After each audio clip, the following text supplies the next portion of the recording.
کبھی سوچا ہے کہ کچھ لوگوں میں ایسی کیا خاص بات ہوتی ہے جو انہیں بھیڑ سے بالکل الگ کر دیتی ہے؟ یہ صرف کامیابی یا پیسہ نہیں ہوتا۔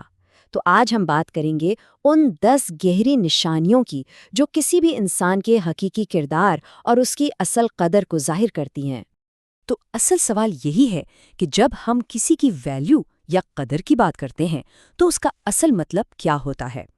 کیا یہ صرف پیسہ اور شہرت ہے یا پھر کوئی ایسی چیز ہے جو اس سے کہیں زیادہ گہری ہے، وہ اندرونی طاقت جو کسی کے کردار کو بناتی ہے؟ چلے اس پر ذرا گہرائی میں بات کرتے ہیں۔ اچھا، تو یہ ساری باتیں ہمیں ملتی ہیں سینڈرا پلمبی کے ایک تجزیے میں، جنہوں نے 10 بہت دلچسپ نشانیاں بتائی ہیں۔ ہم ان 10 نشانیوں کو سمجھنے میں آسانی کے لیے 3 بڑے حصوں میں تقسیم کر کے دیکھیں گے۔ تو چلیں سب سے پہلے اور سب سے اہم حصے سے شروع کرتے ہیں۔ حقیقی قدر کی جڑ ہوتی ہے ایک مضبوط غیر متزلزل اندرونی مرکز میں۔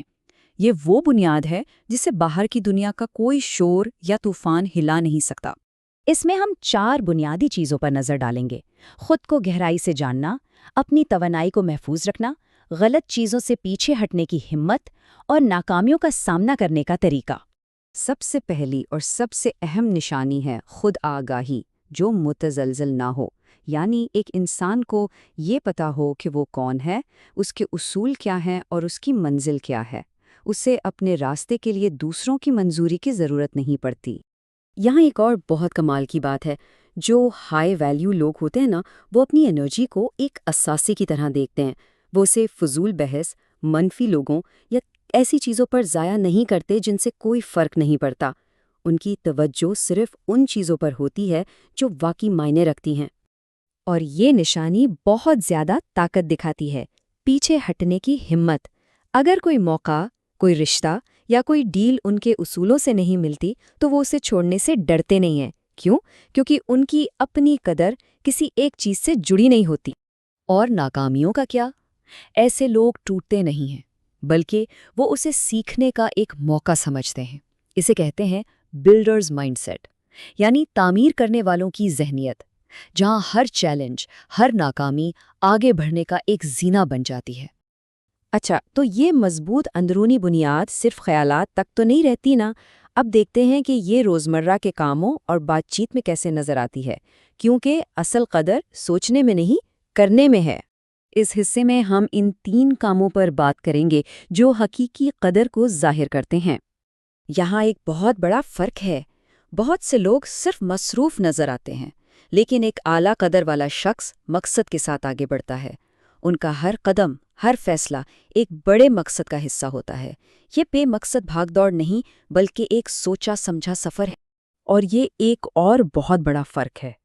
ایسے لوگ صرف چیزیں استعمال نہیں کرتے، وہ تخلیق کرتے ہیں، چاہے وہ نئے آئیڈیاز ہوں، مضبوط رشتے ہوں یا کوئی کاروبار۔ وہ دنیا سے جتنا لیتے ہیں اس سے کہیں زیادہ اسے واپس دیتے ہیں۔ اور جب بات چیت کی باری آتی ہے تو وہ شور نہیں کرتے۔ ایسے لوگوں کو کمرے میں سب سے اونچی آواز بننے کی ضرورت نہیں ہوتی۔ وہ وضاحت سے بات کرتے ہیں اور ان کے الفاظ میں وزن ہوتا ہے، کیونکہ وہ سوچ سمجھ کر بولے گئے ہوتے ہیں۔ اب ہم آخری اور شاید سب سے اہم حصے کی طرف آتے ہیں، یہ کہ ذاتی قدر آپ کے آس پاس کے لوگوں پر کیسے مثبت اثر ڈالتی ہے۔ یہ آخری 3 نشانیاں لیڈرشپ، دیانتداری اور ایک انسان کے اثرات کے بارے میں ہیں۔ ایسے لوگ محض چمک دمک یا شہرت سے متاثر نہیں ہوتے، ان کی نظر کردار، دیانتداری اور گہرائی پر ہوتی ہے۔ وہ جانتے ہیں کہ اصل قدر ہمیشہ سطح کے نیچے چھپی ہوتی ہے۔ اور یہ دیانتداری کا ایک شاندار مظہر ہے، یعنی بھیڑ چال کا حصہ نہیں بنتے اگر وہ غلط سمت میں جا رہی ہو، اپنے اصولوں پر قائم رہتے ہیں، یہاں تک کہ جب ایسا کرنا غیر مقبول ہو یا اکیلے کھڑا ہونا پڑے۔ یہ لوگ دوسروں کو آگے بڑھنے میں مدد کرتے ہیں، انہیں بلند کرتے ہیں، اور وہ یہ سب اس لیے نہیں کرتے کہ لوگ ان کی تعریف کریں، بلکہ اس لیے کہ یہی ان کی فطرت ہے۔ ان کی قدر تالیوں کی محتاج نہیں ہوتی۔ تو ان سب باتوں کا خلاصہ کیا ہے؟ یہ ساری نشانیاں مل کر ہمیں کیا بتاتی ہیں؟ اور سب سے اہم بات یہ ہے کہ کوئی بھی ان نشانیوں کے ساتھ پیدا نہیں ہوتا۔ یہ وہ خوبیاں ہیں جنہیں وقت کے ساتھ شعوری کوشش اور خود شناسی سے بنایا جاتا ہے۔ یہ ایک اندرونی معیار ہے جو پھر ہر کام سے ظاہر ہوتا ہے۔ اور ہم اس بات کو اس سوچ کے ساتھ ختم کرتے ہیں کہ اگر قدر ایک ایسی چیز ہے جسے ہم خود بناتے ہیں تو اس عمارت کی پہلی اینٹ کون سی ہونی چاہیے؟